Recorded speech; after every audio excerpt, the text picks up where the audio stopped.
La crisis mundial del agua es una crisis que cuesta vidas humanas, que impone en las mujeres un trabajo físico muy arduo, que mantiene a los niños fuera de la escuela.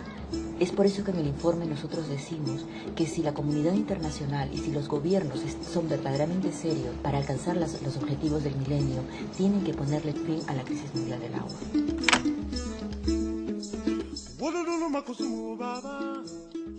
El título del informe este año es Más allá de la escasez.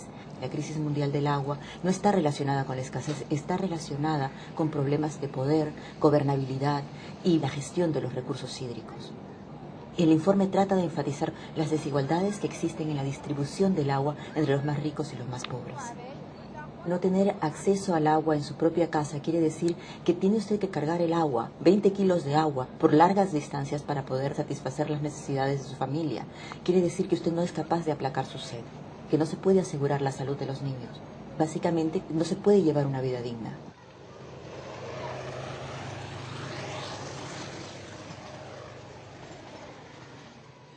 There are over 2 billion people in the world who don't have access to sanitation.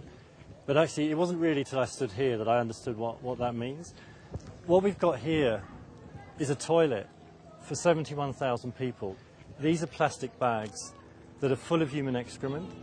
People just dump them here because they have no alternative.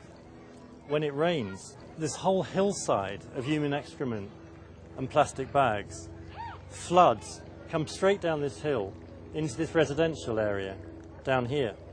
And even worse than that, what you've got here is the main water pipe, which is serving the whole slum.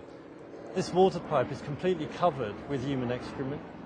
In some places it's leaking, so you've got excrement actually leaching into the water supply. You see an example of this problem right here. This is a feeder pipe. This water is full of human excrement, and it's being sucked into this pipe right here where you can see it leaking. Now this is basically going to carry human excrement right into the water that somebody drinks down this lane here. And that really helps to explain why you've got such high death rates in this slum.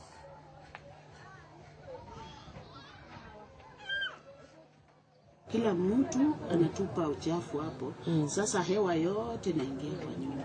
Tena maji mvua ikinyesha, maji inaingia hapa, alafu inapitia pale. Inajaa kabisa. Yaani inajaa. Mpaka tumetoboa pale, ndio inaelekea huko chini.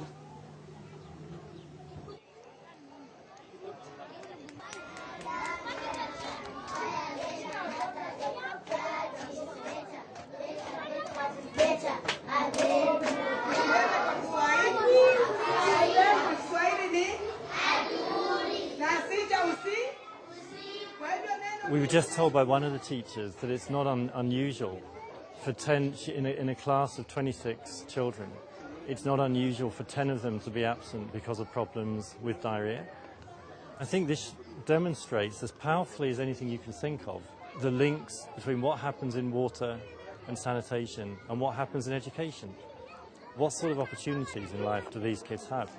And it's an example of how unless you can get this right, you're not going to get what happens in the school right. El primer aspecto de esta solución es decirle a los gobiernos que tienen que asegurar el acceso al agua como un derecho humano. Y esto quiere decir no solamente escribirlo en la Constitución, sino quiere decir garantizar por lo menos 20 litros de agua para todos los ciudadanos. Y en caso de los ciudadanos pobres, esta agua tiene que repartirse gratuitamente. El otro aspecto de la solución pasa por hablar a la comunidad internacional y a los donantes de que tienen que poner más énfasis en los programas relacionados con el agua. El tercer aspecto de la solución pasa por tener un plan mundial de acción por el agua.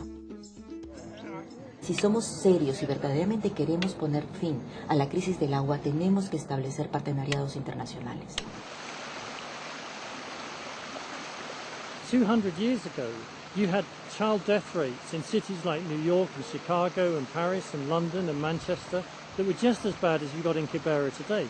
Now, what changed the story in those cities was that governments decided that that was enough. They saw the huge human cost associated with the deficit in water and sanitation.